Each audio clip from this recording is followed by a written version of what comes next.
What's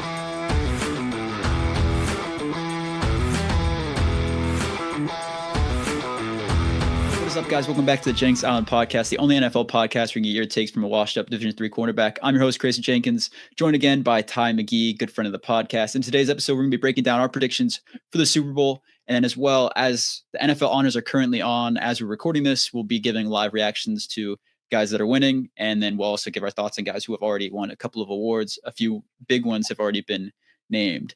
But anyways, Ty, the big game is this weekend. We got the Eagles taking on the Chiefs. And it's a rematch from a couple years ago. And obviously that matchup was solid. There was some ref involvement down towards the end of the game that pissed some people off. It was, you could justify the call. There were some that didn't justify it as well. Like, just were pissed off about it. But I feel like the vibes are high for this one. A lot of people were down on it 2 weeks ago when the Commies and the Bills lost. And it was like, oh, the Chiefs, Eagles. No one wants that. But now that it's here, like, I think people are a little bit more invested, and it's going to be a fun one. We got two really talented I'll say the Eagles are a really talented roster. The Chiefs are just a really talented team and making plays when it matters most. So I want to hear your thoughts. Who do you got in this one? And honestly, which team do you think is more prepared for this moment? Yeah, and I had the similar thought, right? Where like 2 weeks ago, everyone was kind of down on this matchup, and it's kind of just built up over the 2 weeks. And I feel like part of that is probably the NFL's plan with moving the Pro Bowl up to kind of build the anticipation for 2 weeks of this game. But I'm excited for it. I think as far as your question on who is more prepared, it's a tough one, right? Because obviously both of these teams have been there pretty recently. But at the end of the day, I mean, you do have to say that the Chiefs are the more prepared team, right? I mean, they are back-to-back Super Bowl champs. And when I think of preparedness, I really think about the coaching staff, and I feel like the Chiefs coaching staff is definitely the more talented one. Not to say, Sirianni and Kellen Moore and some of the Vic Fangio, very, very talented staff. But, what Andy Reid and Spags have been able to do over the past – I don't know how long Spags has been there, but at least 5 to 7 years, I think at least. A while now. I think it's like 7, yeah, maybe even 10. So quite some time. It's impressive. Spags, no matter who they're playing, he's always dialed in. This defense at times has been the factor that's really carried this team. In years past, and even this year, especially, the Chiefs, like we've mentioned all year long, haven't scored more than 30 points. So, this defense has to be balling out. When it comes to the roster, like you said, I definitely think Philly's more talented. I just think the coaching staff of the Chiefs is what will help them set up to be better prepared. Now, does that mean that they win the football game? Not necessarily, right? I do think that on the flip side, if we think about what Philly, I've kind of mentioned this all year long, I'm not as hot on Sirianni. I think Vic's done a great job with that defense, and I'm not really that hot on Kellen Moore either. But with that being said, I think the talent on this offense, on this team, has really carried them thus far. So it's an interesting matchup, right? When you think about the Chiefs, right, really good coaching, and obviously Mahomes and some other quality players. But then the Eagles on the flip side, right, maybe not as good of offensive coaching or leadership at the head coach position, but really, really, really talented roster. Maybe one of the most this roster more talented than any Chiefs roster that's ever made the Super Bowl. That's saying a lot because that team had Tyreek and Travis in their prime, and some really good backs. But it's just, you look around, you got the offensive player of the year at running back, running for 2,000 yards. You got stud receivers, stud tight ends. And then, as I mentioned, Vic Fangio really getting this defense just dialed in. So, it's going to be interesting. I like what both teams have to offer in this one, but it's tough. Yeah, I think so. So my thoughts on it, like you said, I think the Eagles going into the season, right? They picked up Saquon, and immediately everyone's like, it's Super Bowl or bust for that team, because they already had a great roster last year. They were looking for a Super Bowl last season, and it all fell apart. Nick Sirianni got in the hot seat. You bring in Saquon Barkley, it's Super Bowl or bust. And if they lost the Commies last week, I think there would have been real buzz on, is Sirianni back as a head coach, things like that, just because they were expected to make it here. They did. The Chiefs on the other side are making it purely based on pedigree and coaching, like you said. I think it really helps that Spags, he's never leaving, right? Like he's basically said, like, I'm a DC, like I'm not looking for a head coaching job. He's complacent and happy being a great DC for this team. And that helps him a lot. Whereas like the Eagles, you're losing coordinators every season, it seems like at this point. So it does hurt them, but they've kind of bounced back this year. I think Kellen Moore's like kind of he's even the ship a little bit. He's held it down on offense, and I think just really relying on Saquon, just the team feels confident.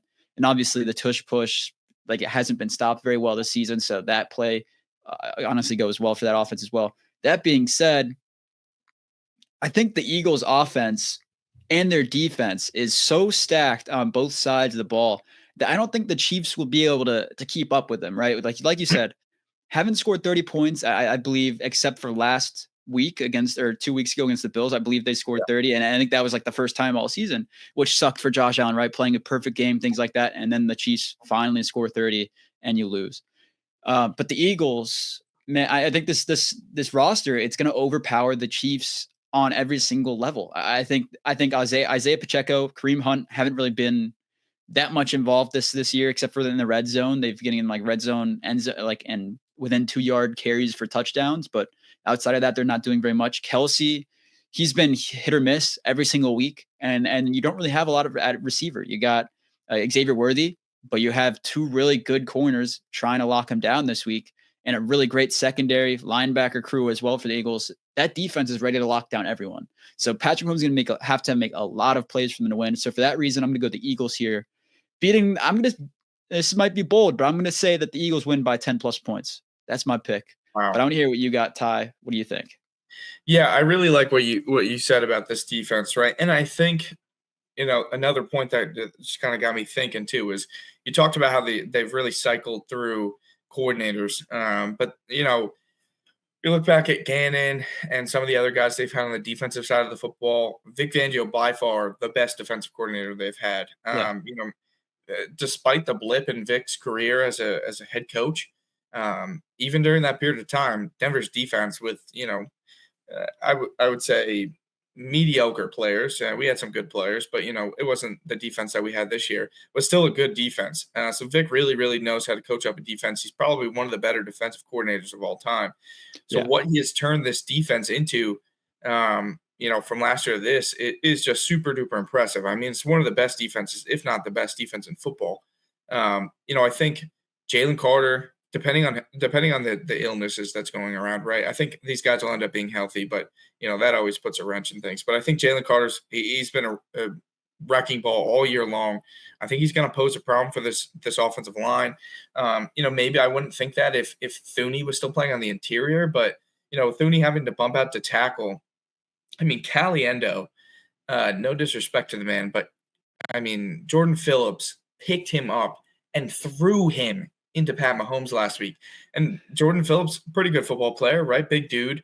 Jalen Carter, I mean, just as big, more explosive, and a better football player. So that is one matchup that I'd be looking at all day. I think they'll probably try to help with Creed, because Creed's a dog, obviously. But if you start getting loops and all these kind of different simulated pressures where you can, get Jalen Carter into a one-on-one matchup with that Caliendo kid, I mean, it's going to be a problem because what are you going to do? Help chip with Kareem Hunt and Pacheco? Yeah, they're bigger backs, but it's still Jalen Carter, right? He's a freak. He's going to throw them into Mahomes too.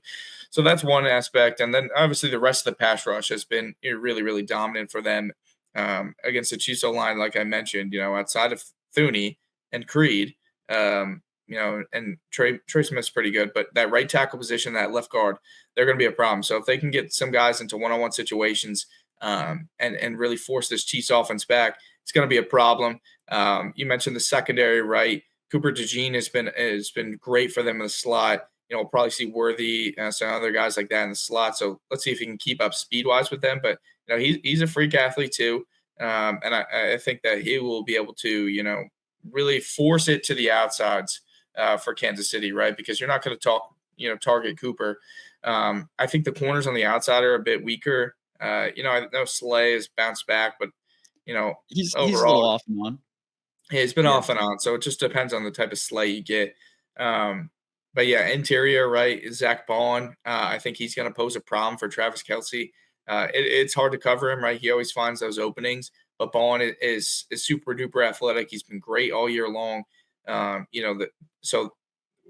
looking at Chiefs got to win one-on-one matchups on the outside with D-Hop, or they got to try to establish the run, which they have not been able to do so far. So, the Chiefs are going to get theirs. They're the Chiefs, but I just really think that this Philly defense is going to be a big problem for them, like you said, and especially that Jalen Carter matchup. I mean, that's the one I'm going to be watching all night long just to see, how often does Vic have him shaded over him? How often does he have him looping into, that left side of the offensive line?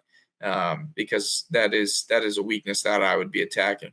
On the flip side, right, I think Philly's offense, they're going to run the football. They have the best back in the league. They have the offensive player of the year. Chiefs defensive line, especially, very, very good. It's going to be tough. If Saquon can break a few out, that'll be, huge for this offense. But Chris Jones, he's a big fella, just similar to Jalen Carter. He wrecks havoc with George Karlaftis back there. So, on both sides of the ball, it really just seems like who's going to be able to establish the run, right? Because the Chiefs, they haven't been able to. And I don't think that they're going to be able to throw the football. I think Philly has been able to. It's just a tough defense, right? But at the end of the day, Philly has just shown me, I talked shit about them a lot this year. I was, decent on their defense and the run game. Obviously, I loved Saquon, but the pass game was my biggest weakness for them. I mean, they've come out and shown that if they want to throw the football, they can throw the football. So there really is no weakness in this team, right? I just talked about all three levels on defense. And then I talked about both sides of, of an offensive game plan, the run of the pass. There aren't many weaknesses for this team, right? I guess the biggest weakness has just been injuries at times to the offensive line. And, they're coming into this game healthy and, Jalen's been hot. So, I trust Philly a lot. I obviously Kansas City, it's hard to bet against them, but it's just they're running to a buzzsaw, man. And at some point they're going to they're just due. I know that they got Buffalo the second time around, and part of that's probably just knowing your opponent a little bit better the second time you play them. So yeah, I mean, I got my Broncos jersey on. I got my Pat Surtain on for the OPOY. I can't go with the fucking Chiefs. It's Philly. It's fly Eagles fly. We're going green all the way. So I mean, listen, I know that there's some bias in it, but I really, really believe in this defense. The defense is the biggest thing for me. Philly's just been flying around. That's how Denver, got into that close game with them the first time around. Was really, really strong defense. And Vic knows this team. He's played this team. So I believe in Philly. I'm going with Philly, and I think it's going to be a little bit closer than 10. I'm saying 3-7. 3-7 points. So what would be your score prediction? I gave a spread. I gave the -9.5 for the Eagles. What would be your score prediction for all our bettors out there? Give me 24-27. I like 24-27. Obviously, the Chiefs only scoring over 31 times this year. Really, really good defense for Philly. So I think they hold them to 24. I think Philly gets that 27. And they're in a dome. So hopefully Jake Elliott's fine. And the Turks will be fine too. They don't have that Arizona trip they had last time. So I think that's something that's getting slept on in this matchup are the kickers, because both teams' kickers have been really clutch in the playoffs year after year. So we'll see if they can continue it in this one. Real quick, Ty, since we're doing all this talk about rosters, I'm just gonna give a position by position for each team. Just pick which team has a better position group. Just one word. Just make a pick, and then we'll kind of see how that tallies up. But I think the Eagles should win this one pretty easily. So like for all the listeners out there, it's like the Eagles have the better roster by far. Can the Chiefs just be more polished and be the more experienced team and take that to their advantage and win? So who do you got at quarterback? Who's a better quarterback? Chiefs, Mahomes. Yeah. Okay. Running back? Saquon. Yeah. Receiver? AJ Devonta all day. Tight end? Tight end's interesting. It's close. I'd give it a draw. Kelsey, I mean, I'd give him a little bit of the edge over Dallas. Yeah, in the playoffs especially, I think Kelsey comes alive. He's like second in Super Bowl receptions or something like that. Offensive line, what about that? Philly, all the way. Okay, and then defensive line. Philly as well. I mean, that's pretty easy. They've been one of the best in the league. Yeah, they've been killing it. Linebackers. Without Dean, it's tough. I still like Bond over Bolton, so I'm going to go with Philly. Yeah, I think Philly there too. And then I'll go secondary as a whole. Who you got? I'm gonna go Philly. Okay. Yeah. I like the exciting whites back there. I think they're doing really Yeah. well. The And exciting whites are represented pretty well. if Slay is on again, but Chiefs got a good secondary too. That one's closer than you think. Yeah, no, that's why I think secondary as a whole makes it a little bit of a better matchup. Yeah. Anyways, and then finally, head coach. Who is the better coach between Nick Sirianni and Andy Reid out here? It's got to be Andy, right? And so you tally that up. It's Travis, it's Mahomes, and it's Andy, and that's what it's always been for them. Yep. So they've won it. They've won it with that. So their roster stacks up, but I mean those are the consistent guys for them. So If they all do their jobs, they can definitely win this game. So it will possibly be a close game, but I'm thinking the Eagles come out, surprise the Chiefs, and beat them up in the Superdome in New Orleans. Anyways, stepping away from the Super Bowl, the big discussion from tonight are all the awards going out to all the different players. And Ty, obviously, Pat Surtain, you got his jersey on. He won Defensive Player of the Year. Offensive Player of the Year, a little bit of a discussion there. Saquon Barkley wins, but Jamar Chase with the Triple Crown did not get a single vote for first. And so real quick, I'll give the tally of all the votes for first. We got Saquon at 35, Lamar Jackson 12, Derrick Henry 1, Josh Allen 1, and Joe Burrow 1. Now, what are your thoughts on that? Jamar Chase just getting absolutely zero respect from the voters here in this one. Yeah, I'm not a fan of it. I thought he should have been the runner-up, right? I think if Saquon was winning MVP, I would have made him OPOY. The Triple Crown, I think he's probably getting knocked because that team was bad. So, it's just like Joe is probably going to get knocked in the MVP race. And no fault of their own. Their defense is trash. So, I don't like it. I think voters probably prioritize a little bit more votes for Lamar because I think they went. We don't know yet, but I'm assuming, right? At this point in time, let's check Twitter. Nothing yet. So, at this point, I think they probably went with Josh at MVP and Lamar at OPOY. I mean, 12 votes. I mean, I don't know how you're giving him 12 votes for OPOY and then not making him also giving a bunch of votes for MVP. So I think he probably got shafted because of that. So it's just tough with the two dudes being neck and neck for MVP. But I would have given it to Jamar second there. Yeah, I agree. And to comment on the MVP thing, I talked to you a little bit before we recorded this for our listeners out there, though.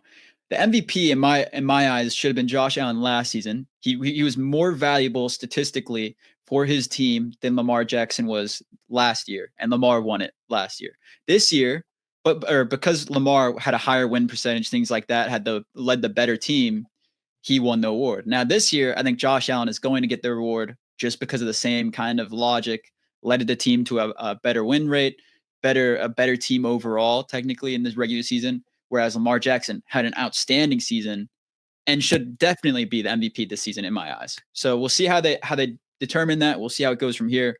Moving on from that, though, the Defensive Rookie of the Year, we got Jared Verse with 37 votes and Quinyon Mitchell coming in second with 9 votes. I think that's appropriate. Jared Verse absolutely dominated this year. Let's see. Next, Comeback Player of the Year was Joe Burrow. He had 31 votes. That made a lot of sense. Joe Burrow came out this year and just absolutely dominated. And then the last one that I really want to highlight is Offensive Rookie of the Year. Jaden Daniels, almost unanimous. Brock Bowers had 1 vote. I feel like Brock should have had a little bit more votes there. He was an All-Pro in his first year as a rookie.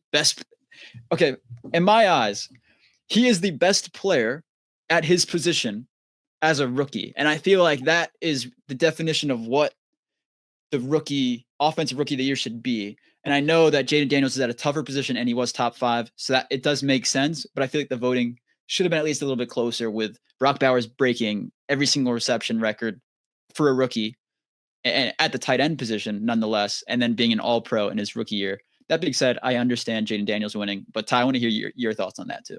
Yeah, I think it's my thought is, right, I think it's easier to get to the top of the tight end position in the NFL than it is the quarterback position, especially as a rookie.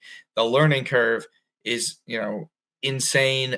Everything's on you. I understand the point about, right, Brock was the best at his position, and that's why he deserved to be an All-Pro. But, Jaden took his team to the NFC Championship game. Played his best football, put them in a position to go to the Super Bowl, despite his team around him not performing. I just think he was the best, and that's coming from a guy who his quarterback was a dog as well, Yeah. finishing in third in that voting. So I don't think Brock should have gotten a vote at all. I think it should have been unanimously Jaden. I'm even a little bit surprised that Brock got it got second over Bo, just based on around what the conversations were for a long time there. I mean, listen, at the end of the day, those two guys made the playoffs, and Brock didn't. Brock. Yeah. I mean, so. I think Brock's a really good football player. I think he's going to be a good one for a long time. Obviously, he doesn't have much going around him, Yeah. but I think Jaden was well deserving, and I think he should have got all 30 votes. Yeah, see, I think the disparity is my only issue with it. I think Brock Bowers deserved more votes, but I do agree that Jaden Daniels should have won the award. Obviously, like you said, quarterback is the toughest position to play, with like defensive back or cornerback being second most likely in a lot of people's eyes. But quarterback, man, you got to be mentally smart and you got to be able to adapt to any situation at any time. And Jaden Daniels really did that, and he was top 5 at that position as rookie. So I mean, yeah, and you talk about D-back, right? I forgot even to mention about Quinion in this Philly game. I mean, that is super duper impressive what he did, coming from a really small school, Toledo, and then coming in and finishing second in the defensive rookie of the year, voting. He's an absolute dog too. That's going to pose a problem for KC on Sunday. Yeah, I mean, it's been crazy. The luck, I don't even think it's really luck, that the drafts that the Eagles have had recently, hitting on rookies early and often in their drafts. And I think the fact that Jalen Carter fell to them, the fact that Cooper DeJean fell to them in these drafts and things like that, it's crazy, but it's good for the Eagles. I mean, their GM's putting on a masterclass. So props to you. And we'll see if you guys can win the big game. Anyways, that's going to do it for this episode. Ty, do you have any closing thoughts before the big game on Sunday? Yeah, actually, I have one question for you. So the Hall of Fame votes just came out. Eli Manning Snubbed. How do you feel about that one? I don't think that Eli was, a deserving Hall of Fame quarterback. All I think he really has on his resume is those 2 Super Bowls. If we look at statistics, really not, much else to it. But a little bit surprised that he did get snubbed. What are your thoughts? Yeah, I definitely don't think he was a first ballot. Like, it was his first ballot. I believe if he got in, that would have been insane, because I don't think he deserves it over anyone that got in the Hall of Fame this year. But I also think, like you said, those 2 Super Bowls really carried his career, the resume at least, because in his career, really did not do much. Obviously, he was in the era of Drew Brees, Tom Brady, Peyton Manning, Ben Roethlisberger, really good quarterbacks, and I could even missed a few in there too. Aaron Rodgers. Aaron Rodgers. I don't even know how. Aaron Rodgers, Andrew Luck during a little bit of that span as well. Just quarterbacks that came in and dominated, and I just think Eli Manning was kind of there. Like, he's a good quarterback. He won the team 2 Super Bowls, and obviously that's a big deal. One of them against an undefeated Patriots team, but first ballot Hall of Fame, definitely not. At least in my eyes, and I think you agree with that one. But I think it would have been crazy. Yeah, I don't even know if he's a Hall of Famer. Period. I think that's. Yeah, I've had that debate too, but people are like, yeah, he won 2 Super Bowls, so as a quarterback, like, that gets you in. Trent Dilfer has a Super Bowl. Trent Dilfer has 1 Super Bowl, and no one talks about it because he's terrible. Like, I just think, obviously, Eli Manning better. We get that, but at the end of the day, I don't know the stats right off the top of my head, but first ballot Hall of Famer, definitely not. And we'll see if he gets in. And the only argument he has for getting in is Joe Namath, because Joe Namath has like more interceptions than he does touchdowns, or I think more losses than wins too. So that's his only chance, and a guy that played 70 years ago. Joe Namath is a little and crazy callback here. When Aaron Rodgers went to the Jets, Hammer immediately said that Aaron Rodgers is the greatest player to ever put on a Jets uniform ever, and he's immediately like the Jets' best player of all time. And immediately I said Joe Namath would like a word. And I know it's interesting because, yes, like you just said, his stats aren't the best, but the things he did for the Jets franchise, Aaron Rodgers has definitely not done, at least yet. So maybe we'll see if that event turns around, but it's looked rough for him over there. Joe Namath, good callback, but yeah, who knows? Maybe he didn't even deserve the Hall of Fame. But it's a different era, and there's been different eras of quarterbacks, things like that, the Hall of Fame. So it's interesting how they kind of judge that throughout the years. Anyways, that'll do it for this episode. Ty, good question at the end there. I like it. I don't believe the MVP has been out yet, so we're kind of just waiting on that. But I do believe it'll be Josh Allen based on the Lamar Jackson votes. If it is Lamar Jackson, congratulations. I picked him to win the MVP because I think he had the better season than Josh Allen. So I think he's more deserving, but I think Josh Allen won the award. Anyways, that'll do it for this episode. We'll see you guys after the big game on Sunday, and we'll give reactions and thoughts on that next week. And anyways, just enjoy it. Enjoy the last game for, I don't know, like 8 months, 7 months, whatever it is, just a long, long time. It sucks, but enjoy it. Remember to check us out on all social medias at Jenks Island and anywhere you get your podcast at Jenks Island Podcast. And we'll see you guys next week.